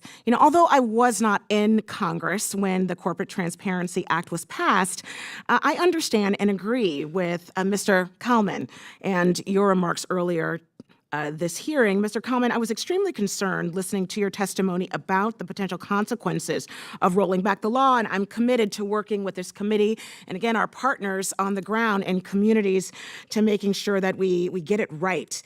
Now, while my Republican colleagues are using this hearing to justify really what's happening here in the House this week and the tax cuts and gutting the Corporate Transparency Act, I want to highlight how this administration's actions are actually impacting small businesses and franchises on the ground.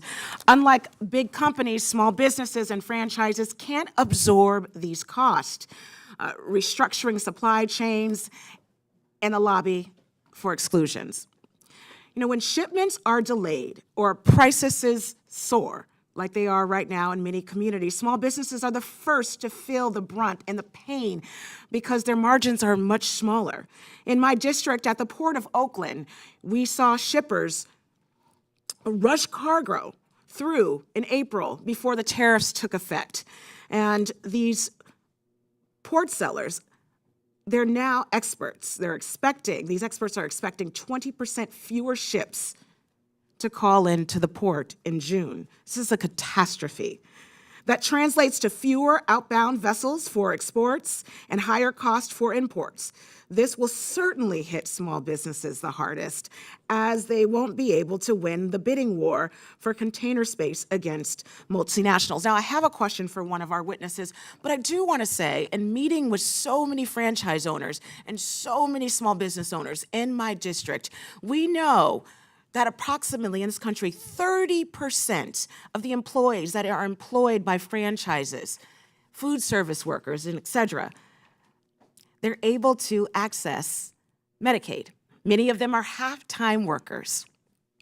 Many of them, again, are paid a low wage, and their health and their family's health are contingent upon them having this resource. And I am so afraid for our small business community across the country that in just weeks to come, the viability of their workforce will be harmed. So I'm hoping that this committee and others, that we band together to support small business owners, franchise owners, and the good people that are working for them.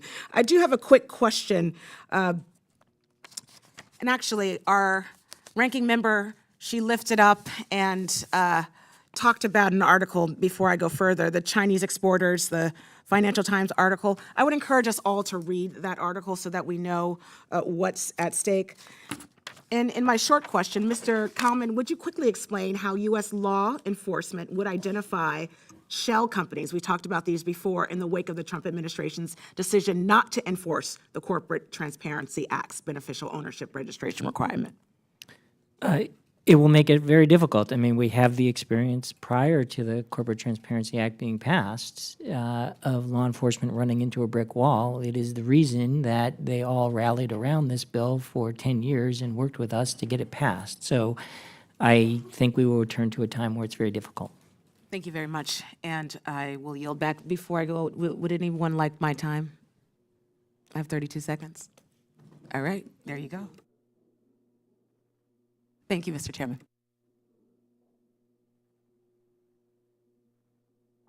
Did you give? Go ahead. Okay. Gentlelady yields back. Gentlelady yields back. And now recognize Mr. Weed from Wisconsin, great state of Wisconsin, for 5 minutes. Thank you, Mr. Chairman, and of course the witnesses who came here today to share their experiences with us. As a former franchise owner myself, I know the firsthand the benefits of this model for both the franchisee and the community that they live in and work in, whether it's fast food like McDonald's, gyms like Planet Fitness, or even hotels like Motel 6, the opportunity to become a franchise owner exists across many industries. For first-time entrepreneurs, becoming a franchisee allows access to a recognizable brand, the framework to begin their business, and potentially other resources from the franchisor. This allows first-time business owners to develop the skills to run their business while receiving support from their franchisor.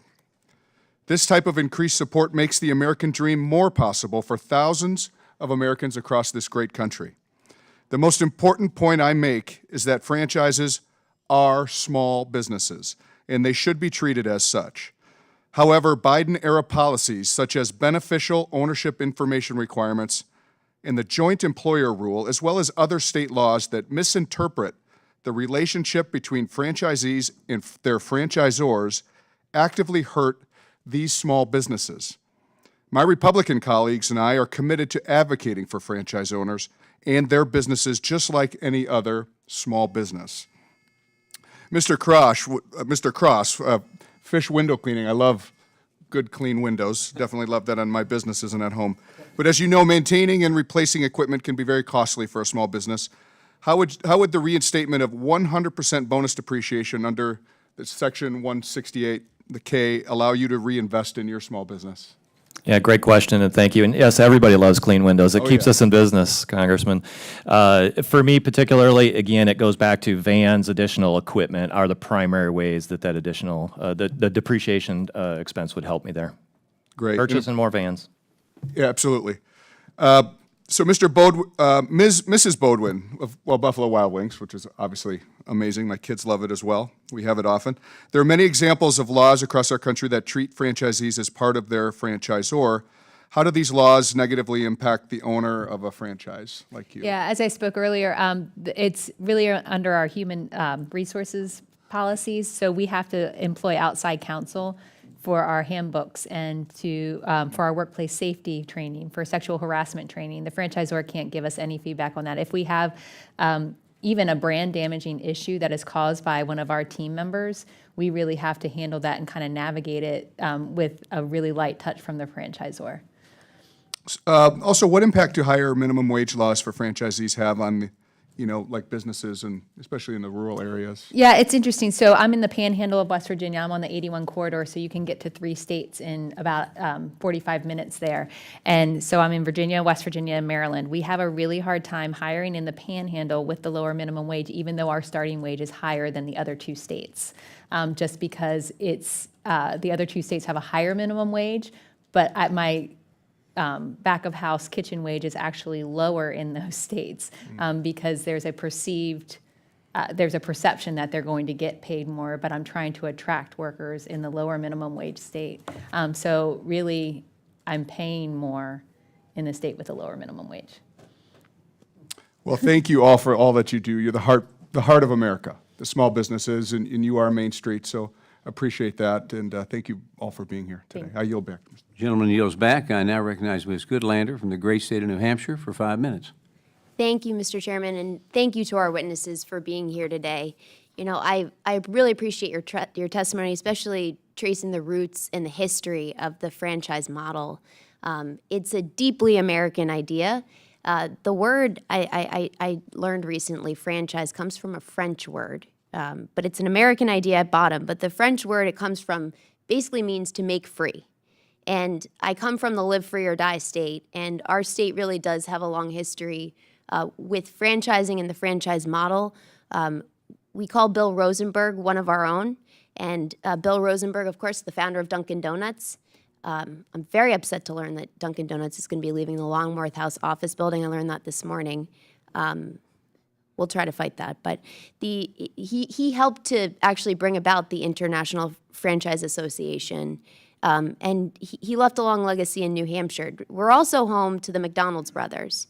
And before I came to Congress, I worked at the Department of Justice in our antitrust division. And one of the cases I worked on that had a real impact on me that I felt deeply about was a case involving a woman, Lenani Deslandis, who worked, she started out her career as a crew worker in a franchisee-owned McDonald's.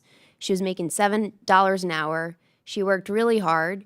And, you know, I think one of the powerful things about the franchise model is the people who work in franchises have dreams of actually becoming small business owners too. And, you know, she said someone who's making your fries today in 10 years could be running 6 or 7 McDonald's. That's what she believed. That's at the bottom of what makes this such a powerful model. She worked hard throughout her career. She got a pay raise. She was making $12 an hour. And, you know, eventually a management job opened up in another McDonald's not too far away. She was prevented from actually even pursuing that job because of a clause in a franchise agreement that is known as a no-poach agreement. It basically restricts franchisees from hiring workers from other franchises. And this is at odds with the antitrust laws in our country, which promote competition and protect workers as equally as they protect small businesses. I wanted to ask about this because, this is a problem that we've seen across the American economy and in a number of different types of franchises. But I wanted to ask you about this, Ms. Beaudoin. To your knowledge, do you have any employment contracts or franchise agreements that include no poach provisions? Not to my knowledge. And but at one point, there were such clauses in agreements that Buffalo Wild Wings. I can't. I'm not sure. I don't know the exact provisions if there are. Any of our other witnesses, are you aware of any of those types of clauses? No, we do not have an anti-poach in our agreement. And I'm not aware. Good. Well, can you help us understand why those types of clauses might have been put into contracts? I didn't develop it, so I really couldn't speak to it. And again, if it is in my contract, I'm not aware of it. So your testimony today is you see no need for these types of, from your perspective, from the perspective of small businesses who are trying to make it work and work for your workers, you don't see a need for these types of agreements. I think we're in the most competitive employment environment that we have ever been in, and so can understand team members going back and forth. And as a franchisee, having some security would be amazing. But again, I understand, though, that we want to get the best help possible. And if there's a better opportunity for my team members elsewhere, I understand why they would go searching for it. Well, I appreciate that. And I know, I've talking to small businesses in my state, I know it's a challenging moment right now. You're facing a whole lot of uncertainty. I wanted to ask you about the impact that tariffs have had on your bottom line in recent weeks, and what you would urge this committee to consider as many of us are looking to restore the important role that Congress should be playing in the imposition of tariffs. For me, it's just really providing more certainty. As I shared in my opening testimony, restaurant ownership's not for the weak. We work hard for every dollar that comes through our doors, and so margins are thin. Anything that increases cost raises concern. Uncertainty brings a lot of discomfort. So really, for me, as far as the tariffs go, and any of these tax provisions, just anything that can be done to eliminate that uncertainty for the franchisee would be phenomenal. Well, I appreciate your testimony. I see my time is up, so I yield back, Mr. Chairman. Gentlelady yields back. I now recognize Mr. Olszewski from the great state of Maryland for 5 minutes. Thank you very much, Mr. Chairman, to our ranking member, to all of our witnesses. I really appreciate your time here today and your feedback. Also appreciate the contributions you are making both within your communities and across this great country through your franchises. In my home state of Maryland, we have over 15,000 franchisees, franchise locations, which employs over 155,000 people. The type of ecosystem that we know helps Marylanders and helps all Americans. I know we talked a lot about the CTA today, so I will try not to talk too much about it, but do want to reinforce that I think this is just critical legislation that provides law enforcement with those fundamental tools to help keep us safe from criminals laundering funds and setting up shell companies to wire money to criminal organizations. Here with Police Week, I want to especially thank my younger brother, Jordan, who is in law enforcement back home, for his service, along with the men and women across this country who serve us all. I do think it's a timely conversation that we're having around the idea of countering corruption, though. Just this week, our president publicly announced floated the possibility of taking a $400 million gift from the government of Qatar, a luxury plane that would be used first as Air Force One and then donated to his presidential library. But just worry that, in this governing world, that the public is rightly asking the questions about, do these types of things affect our decision-making? So unfortunately, it seems in Congress we're getting to a place where we are picking and choosing which reporting requirements we require, which ones we don't. We discourage global interaction that can foster new ideas in the classroom. On the business side, however, we are sitting and watching as this administration fails to enforce legally mandated penalties or fines. So I guess I want to sort of ask just sort of generally to all of you, you guys all follow whatever applicable rules and regulations that are out there, whatever they are, as best you can, right? Yeah. And then generally for business, right, knowing the goalposts, whatever they might be, even if we disagree, is helpful so that we can plan for and work around those. Okay. And so I guess my point to my colleagues here is, we can disagree with whether or not it was the right idea, but I think we have a well-established process. I know that was a 10-year, we talked earlier in testimony, this was a 10-year bipartisan, multi-stakeholder effort to get this passed. And if we think that there are flaws, we should come back through this Congress, make those changes, and we can do things like simplifying the reporting form if there are improvements to be had. We can do instant verification. We can do sufficient resources if there are questions. Would that be something that would be helpful if we were to take up that conversation? You guys are being so succinct in your answers, and I really appreciate it. So since you've been so great with me and gracious with me, I'll just turn the floor open to all of you.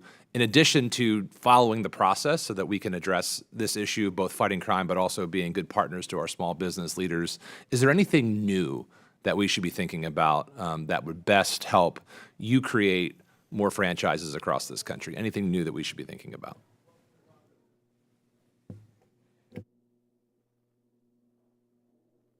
I think it's all been covered. Access to capital to give potential franchise owners, streamlining that process, clarifying the joint employer standard, making it easier for small businesses. I think I can speak for myself. When I started this business early on, it was me, one other person, and a window cleaner, and we were out there just hustling to make it happen, to drum up new business, to hire employees, and to build that business. And I had very little, if any, time to go out and worry about some of these other things that we've discussed today. So clarifying those things and making it easier for those businesses that are simply just trying to get this off the ground and put food on the table for their families would be appreciated. Yeah, removing burdensome regulations is critical to the process.